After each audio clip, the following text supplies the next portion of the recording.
Hey guys, it's me, Evelyn, here on Ironic X Loser, and today we're going to go ahead and do this nice poster manip tutorial for you guys. This image only contains 3 background images or stock photos and a model, and you guys can always download those in the description box below.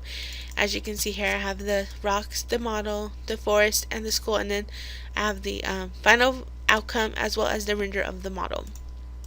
To get started, you want to open a new document, so you can go to File, New, and we're going to go ahead and make it 512 pixels by 872 resolution.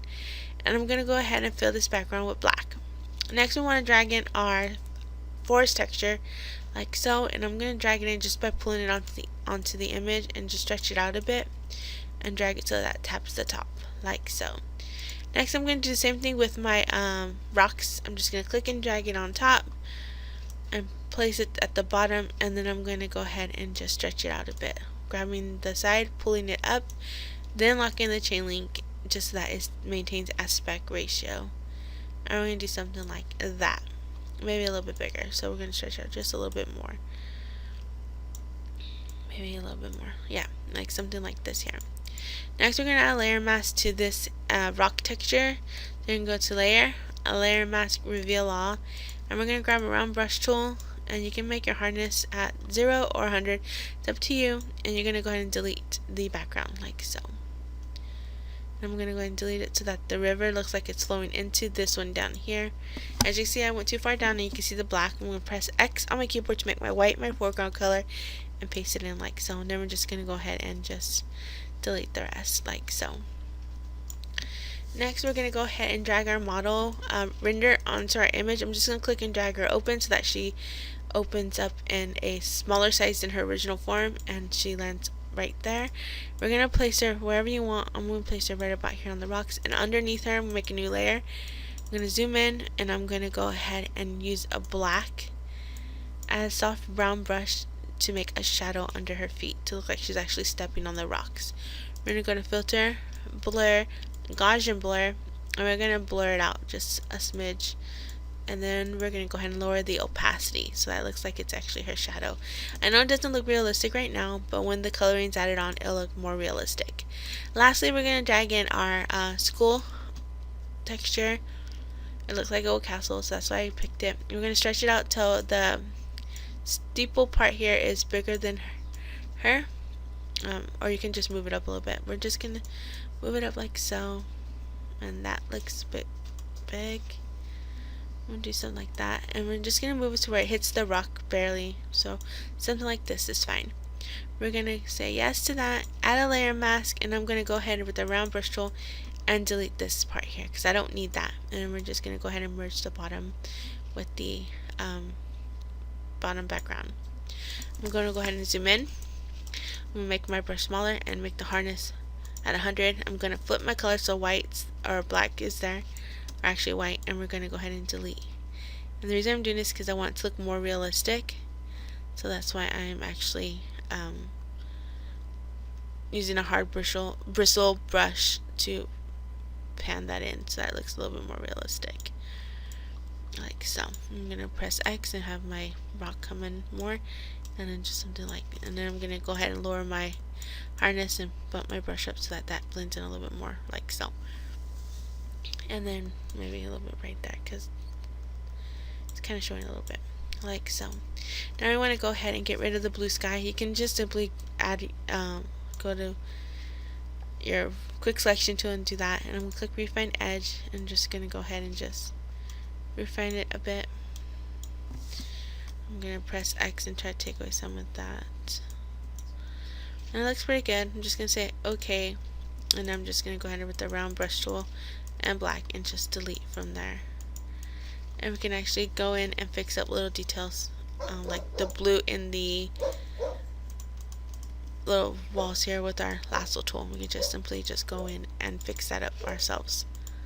And I have my lasso tool to add to selection so that when I go in for another selection, it doesn't deselect my previous selection. I'm going to go ahead in here and get some of the windows, or we can do that with the brush, doesn't matter. Make sure black is your background color when you do this. Press X and then backspace on your keyboard to delete, like so. I'm going to grab my round brush tool, I'm going to put hardness up, and I'm lowering it to small, and then we're just going to go ahead and delete some of that window here, so it looks more realistic, like so.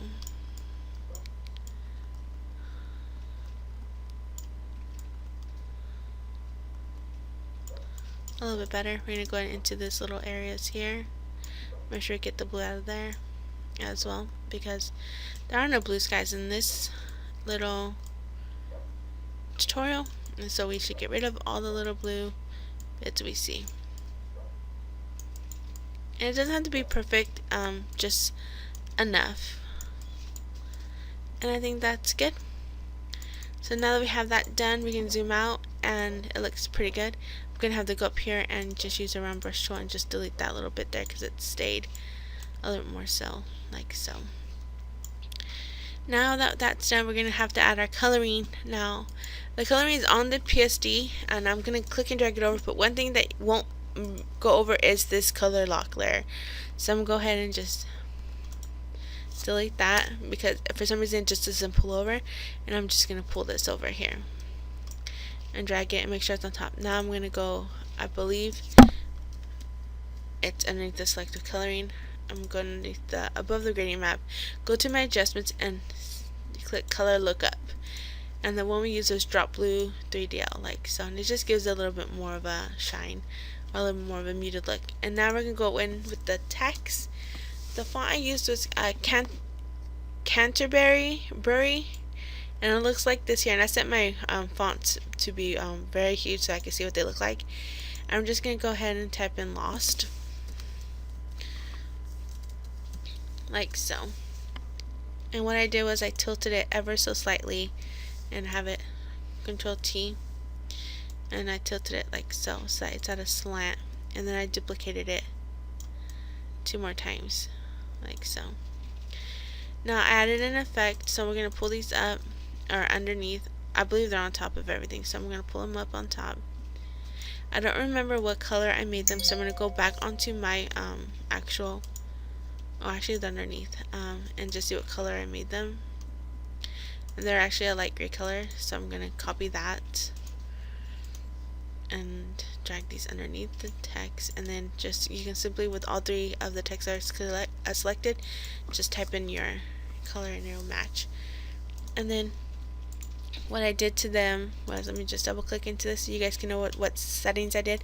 I added a stroke at the same color as the or as a light gray, CE, C1, and 2 pixels, and I set it to overlay. Added an inner shadow at black, soft light at 75%, size is 16. Add an inner glow, it's like a light yellow color, which is FFFBE.